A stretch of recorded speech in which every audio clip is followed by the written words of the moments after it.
বর্ণনা আলোচনা পেশ করবার জন্য অনুরোধ করছি।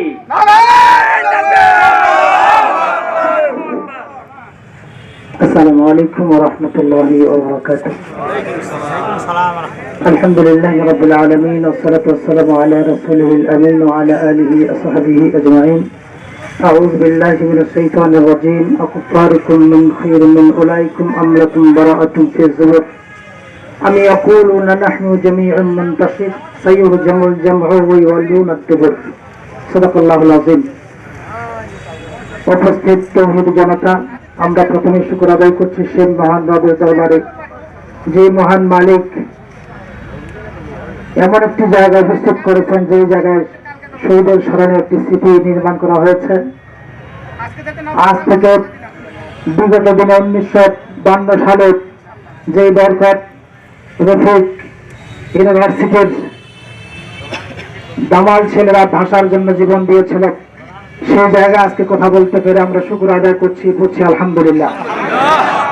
দরুদ ও সালাম পড়ছি নবীজি মুহাম্মদ রাসূলুল্লাহ সাল্লাল্লাহু আলাইহি ওয়াসাল্লামের প্রতি। আজকে সবচেয়ে একটা খুশির বিষয় সেটি হলো, যেদিন আমাদের জন্ম হয়েছিল সেদিন আমাদের মা বাবা আমাদের আজানের ধ্বনি আমাদের কানে শুনিয়েছিল। আল্লাহ তাআলা এই শোনার ব্যবস্থা করেছিলেন, কারণ এই আল্লাহ আকবার শব্দটা বলতে চাইলে অনেকে বলতে পারবে না বিধায় জন্মের মুহূর্তেই প্রথম এই আজানের ধ্বনিটা শোনানো হয়েছে। যখন বুঝতে শিখেছি তখন আজানের মাধ্যমে এই ধ্বনিটা শোনানো হয়েছে। আজানের মাধ্যমে শোনার পরে একামতের মাধ্যমে আল্লাহ আকবার শোনানো হয়েছে। ইমাম সাহেবের মুখ থেকে আল্লাহ আকবার শোনাতে শোনাতে এত বেশি তাকে পরিচিত করানো হয়েছে, রাজপথে যেন তুমি হিম্মত হারা না হয়ে এই আল্লাহ আকবার শব্দ তুমি ভুলে না যাও। কিন্তু দীর্ঘ 15 বছর এই আল্লাহ আকবার ধ্বনি যদি এই রাজপথে দেওয়া হয়তো সে জঙ্গি হয়ে যেত, সে সন্ত্রাসী হয়ে যেত, সে খুনি হয়ে যেত, মানবতা বিরোধী হয়ে যেত। আল্লাহ রাব্বুল আলামিন এই ধ্বনিটি যে দেবার ব্যবস্থা করে দিলেন, যারা প্রথমে তার শুকর আদায় করছে, আবার বলছে আলহামদুলিল্লাহ। যে সমস্ত ইউনিভার্সিটি, স্কুল, কলেজের তরুণ শিশুরা এই আওয়াজ শোনাবার ব্যবস্থা করলো, যারা চলে গেলেন এই দুনিয়া থেকে, দোয়া করি তাদেরকে আল্লাহ তাআলা যেন শাহাদাতের মর্যাদা দান করেন। যারা অসুস্থ অবস্থায় বিছানায় পড়ে আছেন, আল্লাহ তাদেরকে যেন সুস্থতা দান করেন। যারা সুস্থ আছেন তাদেরকে আল্লাহ তাআলা যেন এই বাংলার জমিনকে কোরআনের জমিনে রূপান্তরিত করবার জন্য তাদের জীবনগুলোকে কবুল করে নেন।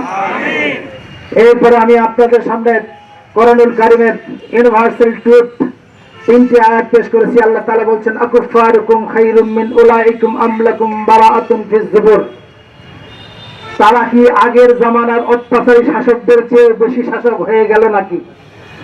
তারা কি আগের শাসকদের চাইতে বেশি হত্যাকারী হয়ে গেল নাকি? তাদের মতো তারা পৌঁছায় নাই, নমরুদ, কারুন, হামান, ফেরাউনের মতো তারা এখনো হয় নাই। আল্লাহ তাআলা ঘোষণা করে জানিয়ে দিচ্ছেন, খায়রুম মিন উলাইকুম আম লাকুম বারাআতুন ফি যুবুর আম ইয়াকুলুনা নাহনু জামিউন মুনতাসির।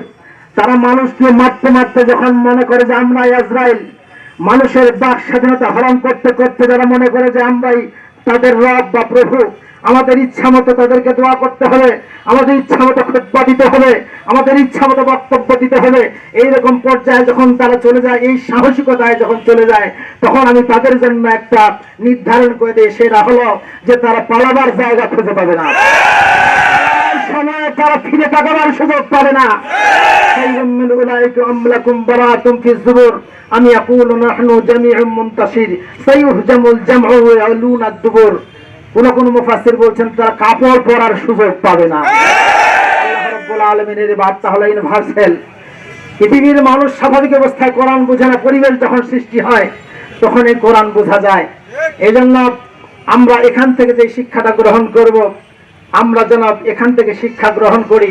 অহংকারী হওয়া যাবে না, দাম্ভিক হওয়া যাবে না, আর কোন মানুষকে তার বাক স্বাধীনতা, তার জীবন চলাচল নিষিদ্ধ করা যাবে না। যদি আল্লাহ তাআলা তাকে নিষিদ্ধ না করেন, বারবার যদি কেউ কাউকে নিষিদ্ধ করতে চায়, আল্লাহ বাধ্য হয়ে ওই জাতিকে নিষিদ্ধ করে দিয়ে দেন। আল্লাহ রাব্বুল আলামিন এই মুহূর্তে আমাদেরকে যে কোরআনের কথা বলবার সুযোগ করে দিয়েছেন, সর্বশেষে আবারও সেই দামাল ছেলেদের ধন্যবাদ জানাই, তাদের জন্য দোয়া করি, আমরা সবাই দোয়া করি আল্লাহ তাআলা তাদেরকে যেন দেশপ্রেমিক হয়ে বেঁচে থাকবার তৌফিক দান করেন। সর্বশেষে যেই কথাটি বলতে হয় সেটি হলো, যোগ্য থানা আমির যে কথাটি বলেছেন, আরো বক্তারা বলেছেন, সেটি হলো যে বিজয়ের মুহূর্তে উল্লাসিত হয়ে ঘুমাবার সুযোগ নাই।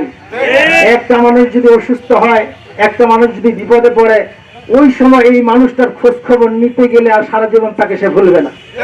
এই জন্য আমি লক্ষ্য করেছি, চেয়ারম্যান নির্বাচনে যখন একজন প্রার্থী জিতেছে, বাকিগুলো হেরে গেছে, যিনি জিতেছে সবার বাড়ি গিয়ে গিয়ে তিনি খোঁজ খবর নিয়েছে। যদিও খোঁজ খবর নিতে গিয়ে ধাক্কা খেয়েছে, কিন্তু এটা তার দায়িত্ব।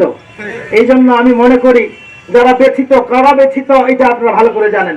এই জন্য তাদের কাছে গিয়ে অন্তত একটু সান্ত্বনা দেওয়া, আর যারা আতঙ্কিত তাদেরকে নাম্বারটা দিয়ে আসা, মোবাইল নাম্বারটা, অন্তত তারা যেন একটু মনে করে যে আমার একটু উপকার এসেছে। এজন্য আমি আল্লাহ নবীর সেই নির্দেশটি স্মরণ করে দিতে চাই। বিদায় হয়ে আল্লাহ রাসূল বলেছেন, কারো রক্ত কারো জন্য আমি এই মুহূর্ত থেকে হারাম হয়ে গেল। অর্থাৎ জীবন দিয়েছেন আল্লাহ, এই জীবন হরণ করার, জীবনের রক্ত দিয়েছেন আল্লাহ, এই রক্ত কারো বের করার অধিকার কারো নাই। সুতরাং এই দায়িত্বকেও নেওয়া যাবে না। যদি এই অবস্থা দেখা যায় তাহলে প্রতিহত করতে হবে। আল্লাহ রাসূল বলেছেন, তোমাদের আমানতদার হলো যারা অমুসলিম, তারা তোমাদের আমানত। আমানত মানে যেই জিনিসটি আছে ওইটার ব্যতিক্রম করা যাবে না। এই জন্য এই মুহূর্ত থেকেই, আগে যদিও তাদের বাসা বাড়িতে যায় নাই, এই মুহূর্ত থেকে তাদের কাছে গিয়ে নিজের পরিচয় দিয়ে, অন্তত নাম্বারটা দিয়ে বলা দরকার, যদি কোনোদিন প্রয়োজন মনে করেন আমার, তাহলে একটু কল দিয়ে আমি যদি একটু সাহায্য উপকার করতে পারি আপনার। এই জন্য এই মুহূর্তে অনেক অসহায় আপনার কাছে কোনো আবেদন করবেন, তাদের কাছে সেই সান্ত্বনার বাণীটুকু যেন আমরা দিতে পারি। আল্লাহ রাব্বুল আলামিন গোটা দেশের একেবারে সেনাবাহিনী থেকে শুরু করে এই দেশকে যারা ভালোবাসেন, তাদের দোয়া, তাদের নীরবে কান্না, সন্তান হারা মায়ের চিৎকার, সব কষ্টের অবসান আল্লাহ তাআলা যেন সবার কলিজা থেকে দূর করে দিয়ে দেন। যারা চলে গেছেন তাদেরকে যেন শহীদ হিসেবে আল্লাহ কবুল করে নেন। যারা বেঁচে আছেন এই দেশের সকল নাগরিককে কোরআনের শাসন যে কি জান্নাতি সুখ, এটি উপভোগ করা সম্ভব নয় যতক্ষণ প্রতিষ্ঠা না হয়। এই জন্য আমি সকল ভাইদের প্রতি আহ্বান করছি, মুসলিম হোক আর নন মুসলিম হোক, কোরআনের সুখটা সবার ঘরে ঘরে নদীর স্রোতের মতো চলে যাবে। এই জন্য আল্লাহ রাব্বুল আলামিন নামাজে গেলে যেমন সব দুঃখ ভুলে যায়, সারাদিন রোজা থেকে ক্লান্তির দেহ নিয়ে ইফতারের মুহূর্তে যেমন সব দুঃখ ভুলে যায়, কোরআনের শাসন প্রতিষ্ঠা হলে জান্নাতের সুখ জমিনে নেমে আসবে ইনশাআল্লাহ। আল্লাহ রাব্বুল আলামিন যেন এই কোরআন প্রতিষ্ঠার সেই স্বপ্ন না দেখা আমাদেরকে এই দুনিয়া থেকে না নেন। স্মরণ হচ্ছে সেই মানুষটির কথা, যে মানুষটিকে এই মাসের 14 তারিখে শহীদ করা হয়েছে। জীবনের শেষ মুহূর্তে যেদিন তিনি বিদায় হয়ে যান, একটি হাসি তিনি দিয়ে গেছিলেন, এই হাসি সবাই দেখেছেন। আমার আজকে মনে হচ্ছে সেই হাসিটা হলো আজকের বিজয়ের অগ্রিম হাসি তার। আল্লাহ তাআলা তিনি অনেক কেঁদে বলেছিলেন, আল্লাহ আমার জীবনের বিনিময় যদি হয়, আমার জীবনকে তুমি গ্রহণ করে নাও, কিন্তু আমার পরবর্তী প্রজন্মকে তুমি কোরআনের শাসন ব্যবস্থা দিয়ে দাও। তাদের জীবন, তাদের রক্তের বিনিময় এই দেশকে কোরআনের দেশ হিসেবে কবুল করে নেয়, এবং গোটা বিশ্বে যেন কোরআনের শাসন প্রতিষ্ঠা হয়। আল্লাহ তাআলা কবুল করুন। সবার সুস্থতা কামনা করে, সবার দীর্ঘায়ু কামনা করে আমার সংক্ষিপ্ত কথা শেষ করছি। আমার তাওফীক ইল্লা বিল্লাহ। সুবহানাকাল্লাহুম্মা বিহামদিকা আশহাদু আল্লা ইলাহা ইল্লা আনতা আস্তাগফিরুকা ওয়া আতুবু ইলাইক। আসসালামু আলাইকুম ওয়া রাহমাতুল্লাহি ওয়া বারাকাতুহু।